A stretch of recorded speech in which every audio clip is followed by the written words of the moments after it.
आज security officials ने सहाफ़ियों की एक ब्रीफिंग की। जो रिपोर्ट्स मैंने इस ब्रीफिंग्स के हवाले से देखी और सुनी है, उसके मुताबिक हिंदुस्तान पाकिस्तान के ख़िलाफ़ बड़े पैमाने पर बैनुल-अक़वामी तौर पर एक प्रोपेगेंडा मुहिम का आगाज़ कर रहा है। इस मुहिम के अंदर पाकिस्तान के अंदरूनी हालात को भी वो ख़ास अंदाज से पेश करेंगे। पाकिस्तान की सफारतकारी के ऊपर भी वो ताने और तशरीहात के ज़रिए एक मनफी मीनार बनाएंगे और फिर ये बताएंगे कि पाकिस्तान कैसे एक कमज़ोर मुल्क है, वक्ती तौर पर उसकी उठान है। जो अंदरूनी हालात है पाकिस्तान के, बिलखुसूस हिंदुस्तान बतौर हथियार इस्तेमाल करेगा और इसमें उनकी एम्बेसीज भी इन्वॉल्व होंगी, हाई कमीशंस इन्वॉल्व होंगे, उनके मीडिया पर्सनस इन्वॉल्व होंगे, दुनिया भर के अंदर लॉबिंग की जाएगी। इस ब्रीफिंग के बाद ये वाज़ेह हो गया कि पाकिस्तान के अंदर से जो अब आवाज़ें उठ रही हैं वो हिंदुस्तान से मुतल्लिक़ नहीं है, बुनियादी तौर पर हिंदुस्तान जो करने जा रहा है उनसे मुतल्लिक़ है।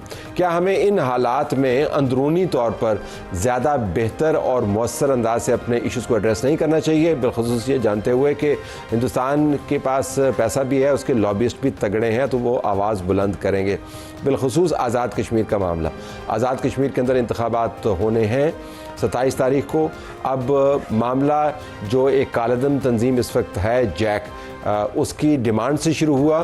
कालदम होने के बावजूद उनकी बुनियादी डिमांड थी जो हुकूमत ने मानने से इनकार कर दिया और कह दिया जी कि ये जो आपने मुहाजिरीन की सीटों के ऊपर वावेला मचाया हुआ है किसी तौर काबिल कबूल नहीं है। उसके अंदर पीपल्स पार्टी ने अपनी आवाज़ डालनी शुरू कर दी है। पीपल्स पार्टी के वज़ीर आज़म ने पहले ये बयान दिया, उनसे मंसूब हुआ कि जो 12 मुहाजिरीन की सीटें हैं एक जेन्युइन पॉलिटिकल इशू है, इस इशू को हम कारपेट के नीचे नहीं धकेल सकते। फिर थोड़ा सा उन्होंने डाइल्यूट किया अपने मौक़िफ़ को और कहा कि मुझे गलत कोट किया गया, लेकिन इन सीटों के ऊपर कालदम तंजीम, पीपल्स पार्टी का प्राइम मिनिस्टर और पीपल्स पार्टी बतौर जमात आपको एक आवाज़ बनती हुई नज़र आ रही है। हुकूमत का मौक़िफ़ इससे मुख्तलिफ है। जो दूसरी अपोजिशन जमातें हैं उनकी तो पहुँच आज़ाद कश्मीर तक नहीं है। जब मुत्तहिदा अपोजिशन ने जाने की कोशिश की तो उनको रास्ते में रोक लिया गया, उन्हें वहाँ पर एहतजाज किया, एहतजाज रजिस्टर करवा के वापस आ गए। अब इन हालात में हमें क्या करना चाहिए जब इलेक्शन की कैंपेन भी चल रही है? डॉक्टर तारिक फजल चौधरी वफाकी वज़ीर बराए पार्लिमानी अमूर नून की तरफ से उनका बहुत शुक्रिया जो आपने हमें ज्वाइन किया। बराबर में मुस्तफ़ा नवाज़ खोखर साहब सीनियर सियासतदान, आप उस एहतजाज का हिस्सा थे जो आगे नहीं बढ़ सका लेकिन आपने एहतजाज रजिस्टर करवाया, आपका भी बहुत शुक्रिया। नदीम अफजल चंद पाकिस्तान पीपल्स पार्टी के सीनियर रहनुमा, जिनकी जमात ने एक ऐसा स्टैंस लिया है अब जो कालदम तंजीम की बुनियादी डिमांड के साथ मैच करता हुआ बज़ाहिर नज़र आता है। आपका भी बहुत शुक्रिया जी। आपसे बात का आगाज़ कर देते हैं क्योंकि मेरे जुमले के साथ शायद आपको लगा कि मैंने कोई उसमें मुबालगा ऐड किया। ये जो मुहाजिरीन की सीटें हैं इनके ऊपर आपकी जमात का मौक़िफ़ है क्या, ये ज़रा पहले बता दें। देखिए, आपका प्रोमो सुन के तो मुझे लगा कि अगली कालदम शायद पीओ पार्टी हो जाए। जो आपका बयानिया मैंने सुना है शायद नून लीग का भी यही बयानिया होगा। तो यहाँ क्योंकि उनके भी प्रेसिडेंट ने और लोगों की प्रेस कॉन्फ्रेंस सोशल मीडिया पे देखी।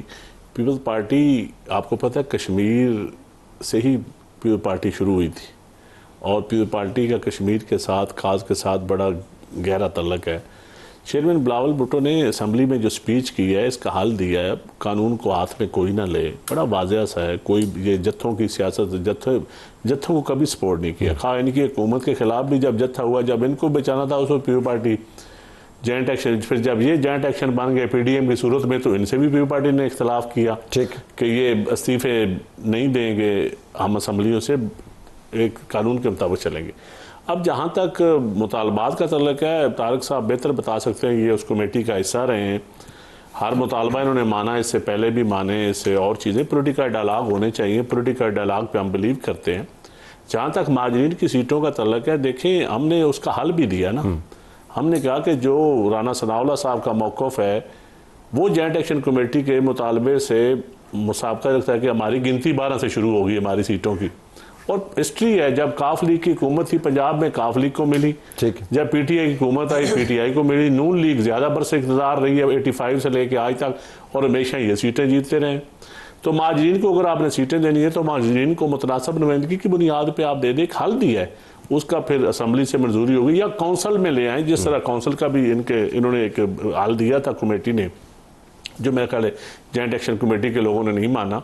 लेकिन पॉलिटिकल डायलॉग पे तो हम बिलीव करते हैं। ठीक, तो डायलॉग हम तो यकीनन कभी भी लाठी गोली की सरकार और आगे कह दें नहीं चलेगी, नहीं चलेगी। नहीं, देखें ये इस पे बिलीव ही नहीं करता। ये हमारे कॉलेज के ज़माने के और नहीं चलेगी। दोस्तों का तो आप इनकलाबी होते थे ना, आप बुजुर्ग हो गए हैं। अब इख्तलाफी हो गए। नहीं, अब मैं वो ऑफ द रिकॉर्ड बताऊंगा कि अब हम क्या हो गए, कैमरे के सामने नहीं बता सकता, लेकिन वो ज़माने की बातें होती हैं। तो आप ये कह रहे हैं कि डायलॉग पे आप यकीन रखते हैं, जत्थे की सियासत को आप मुसरत करते हैं, कालदम तंजीम। चेयरमैन बिलावल ने जो असेंबली में स्पीच दी है वो पॉलिसी स्टेटमेंट है पीपल्स पार्टी की। ठीक। और हमने मौलाना फजल रहमान को कहा है कि ऑन बोर्ड लें, तो आप क्या आप खुद मतलब तो डायलॉग फेडरल गवर्नमेंट को चाहिए कि ये इनिशिएटिव इनको लेना चाहिए। इनिशिएटिव आप क्यों नहीं ले पाते? डायलॉग के ऊपर आपका पॉइंट ऑफ व्यू जो है वो बड़ा वाजे है, लेकिन क्या वाकईतन आप समझते हैं मुहाजिरीन की सीटों के ऊपर जो तजवीज़ आ रही है इनकी तरफ से उसमें जान नहीं है, आप उसको टेकअप नहीं कर सकते, या अब कालादम तंजीम चूँकि कालादम हो गई है अब उससे बात नहीं करनी है आपने, क्या मौक़िफ़ है आप? तला साहब, गुजारिश ये है कि डायलॉग पे न सिर्फ हम यकीन करते हैं बल्कि अमली तौर पे जॉइंट एक्शन कमेटी जो कि अब कलदम हो चुकी है उसके साथ डायलॉग हमने पिछले साल भी किए, उससे पिछले साल भी किए और इस साल भी किए। ये 2024 में भी होते हैं, फिर अक्टूबर 2025 में होते हैं जब 38 निकात पर मुश्तमिल मुआहदा साइन होता है। और अभी 30 मई को हम गए थे, राना सनाउल्लाह साहब और राजा परवेज़ अशरफ साहब, कमर कारा साहब और मैं, अहसन इकबाल साहब, और हमने उनसे कोई 3 नशिस्त की थी। अच्छा, ये बड़ी अजीब बात मैं मीडिया पर देख रहा हूँ कि ये इस तरह पोर्ट्रे किया जा रहा है कि शायद 12 सीटों के हवाले से हमारा मौक़िफ़ कुछ और है और पाकिस्तान पीपल्स पार्टी का मौक़िफ़ कुछ और है, जबकि हमारा मौक़िफ़ 30 मई 2026 को मुज़फ़्फ़राबाद के मकाम पे जब हमारे डायलॉग हुए तो हमारा एक ही मौक़िफ़ था।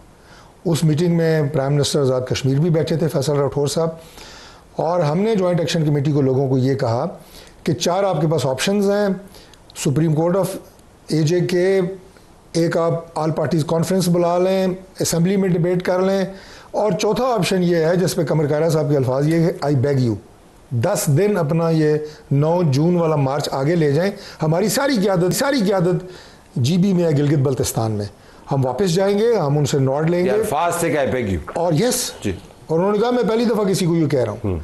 और फिर उन्होंने ये कहा कमर कारा साहब, और हम सब ने इत्तफ़ाक़ राय से ये बात की कि इन 12 सीटों के ऊपर डायलॉग हो सकता है, हम कोई रास्ता निकाल सकते हैं।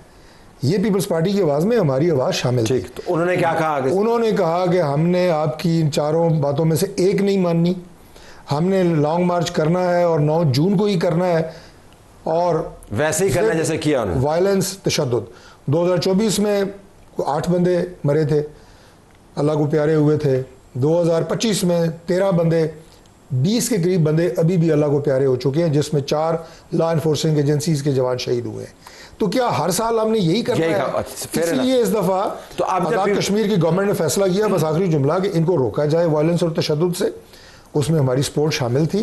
अब वो कलदम जमात है, आप जो मुआहदे की बात कर रहे हैं ना, चेयरमैन बिलावल की बात कर रहे हैं, बिल्कुल वो अगर मुज़ाकरात की बात करते हैं हम उसके हामी हैं, लेकिन साथ ही बिलावल साहब ने यह भी कहा है कि जत्थों से और वायलेंस से आप अपना पॉइंट ऑफ व्यू नहीं मनवा सकता, कोई भी नहीं मनवा सकता। तो फिर जॉइंट एक्शन कमेटी तो यही रास्ता इख्तियार कर रही है। तो फिर डायलॉग हमारे पास क्या ऑप्शन है? एक तरफ से आप कहते हैं कि जत्थों की बात नहीं सुनेंगे, फिर जत्थों वालों के साथ आपने डायलॉग भी करना है। सवाल आपके लिए जत्थे वालों से डायलॉग नहीं हो सकता। मैं पीपल्स पार्टी की बात कर, पीपल्स पार्टी की बात, इनका मौक़िफ़ अपना होगा, हमारा मौक़िफ़ है कि जब से वो कलदम हुए, लेकिन इनकी हुकूमत ने इसके ऊपर पॉइंट ऑफ व्यू लिया हुआ है ना कि हमने उनसे बात नहीं करनी, उनकी सफ़ों के अंदर लोग मौजूद हैं।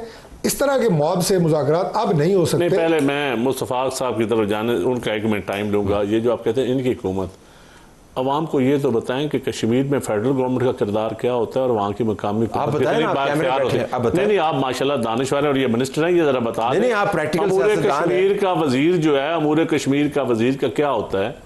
हमेशा फेडरल गवर्नमेंट, आप यहाँ पर भी तादी है, हमेशा नहीं, हम आप जीबी में हुकूमत बनाते हैं, बलोचिस्तान में आपकी हुकूमत है। मैंने जो चंद साहब कराची में आपका मेयर है, आजाद मैंने कहा उसे हमारी मुकम्मल ताईद हासिल है। तो आपने काफी ऐसा देखिए, हम एग्जीक्यूटिव का हिस्सा नहीं है फेडरल गवर्नमेंट का। एजीके में किसकी हुकूमत है? एजीके में इस वक्त पार्टी की हुकूमत है, लेकिन पार्टी की जितना उस हुकूमत के पास इख्तियार होता है ना, उतना हम जिम्मेदारी भी लेने के लिए तैयार है। कोई इख्तियार नहीं उनके पास। बस अगली बात छोड़े सर, मुकम्मल कर देते हैं, चंद साहब का जुमला मुकम्मल कर देते हैं। जितना इख्तियार है उतनी हम जिम्मेदारी लेने के लिए तैयार हैं। पार्टी की गवर्नमेंट जो आज़ाद कश्मीर में है, जितना इख्तियार है ये जिम्मेदारी ले रहे हैं। बाकी इख्तियार जो हमारा है, हम भी जिम्मेदारी ले रहे हैं, हम पीछे तो नहीं हट रहे।